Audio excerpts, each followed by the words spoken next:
Welcome to Did the Gun Fall in the Water? This is James from Wretched Pinhead Puppets, the only band duo where the other bandmate is a ghost. Join me as I share the true story, the music, the journal, and of course the suicide and afterlife of my best friend Russ. The story is tragic and sad, yet at times very humorous. Just a couple of friends with rock and roll dreams, yet fate had other plans. Be sure to subscribe to get all the latest chapters, videos, and commentary. Let's get started.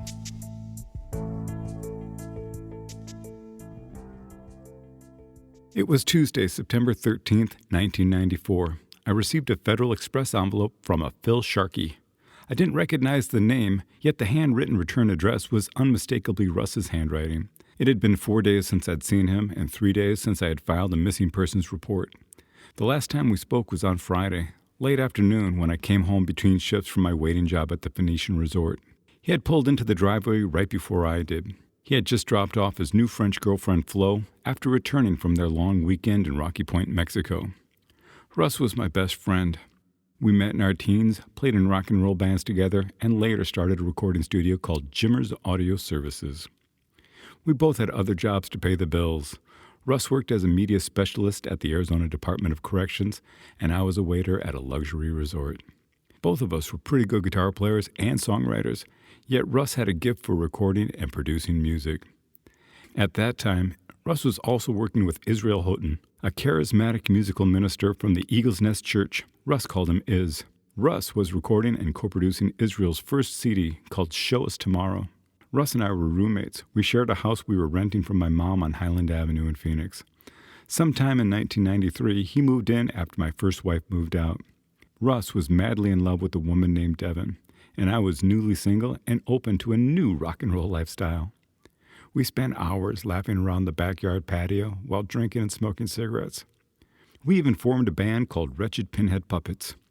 Besides Russ and me, the band consisted of Devin and our friend Nico on the drums. Life was fun. Then, in the spring of 1994, everything started to unravel. Russ had a long history with manic depression, which they now call bipolar disorder. He had attempted suicide a few years before. After that first attempt, he was prescribed lithium, and though it really did even him out, he said it turned him into a vegetable. Without warning, he went off the meds, and his behavior became unpredictable. We were all worried about another suicide attempt. Devin loved him with all her soul, yet she knew she needed to move on. She wanted her future to include family and children, and even though Russ loved her very much, he couldn't promise her that. So they broke up. And just a few weeks later, to the surprise of everyone, she became smitten with a handsome musician named Dennis. After Russ heard the news, he was devastated and started walking around like a zombie.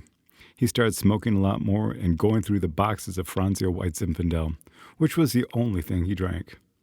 Because of his history and demeanor, I knew he was thinking about suicide again. After Devin left, he often used a finger gun gesture to his head, which prompted the first words out of my mouth when he got home from Mexico. I asked, "So what happened? Did the gun fall in the water?" That was our humor, kind of dark and perhaps sick, but it was the first time in a long time that he giggled. The conversation grew more serious on the back patio, and we chain-smoked for about 30 minutes before I had to go back to work at the resort. Before I left, I told him that I knew what he was thinking about doing, and that I loved him, and that when I got home later in the evening, we could talk more. He nodded, and that was the last time I ever saw him. I thought about that as I ripped open the FedEx envelope to find some miscellaneous unfinished short stories, 3 $20 bills, and a handwritten journal. I sat down, I opened it up to the first page, and quickly discovered he had written a journal of his last 15 days. This was the first entry. 8/25/94, T-15. Amazing, the pain. I've been nauseous for so long, I don't remember feeling anything else. So why can't I sleep at night or stay awake at day? It's unbelievable how strong the temptation is to tell someone, anyone, hey, I'm going to be dead in just a few weeks. I feel like a horse getting close to the stable. Every day I put the barrel of my .38 against my soft palate and pull the trigger. I don't even flinch or blink anymore. Now I find myself having to wait another 2 weeks to make the pain stop. What a fucking miserable existence this is. The plug got pulled 2.5 months ago, and I just go on like some vegetable that can't feed itself. It's funny.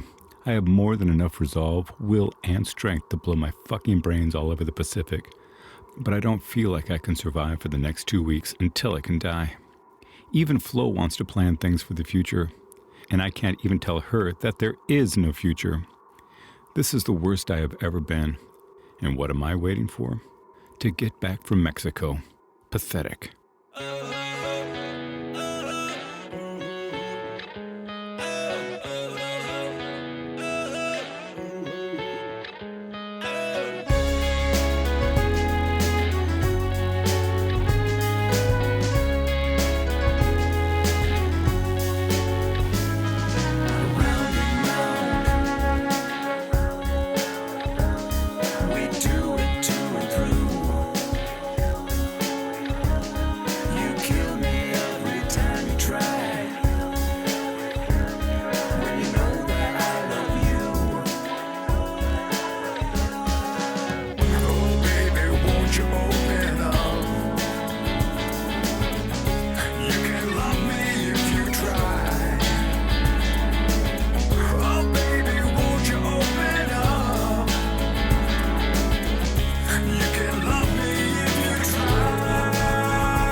Just like you always do.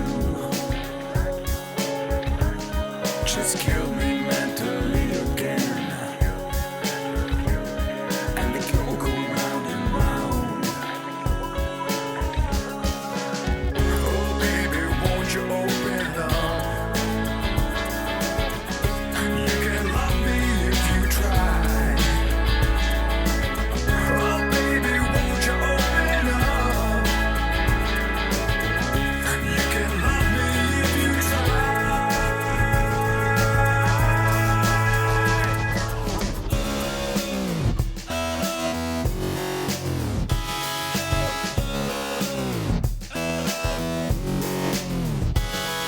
Kill me, and we'll go round and round. Just kill me, just throw my conscience down. Kill me.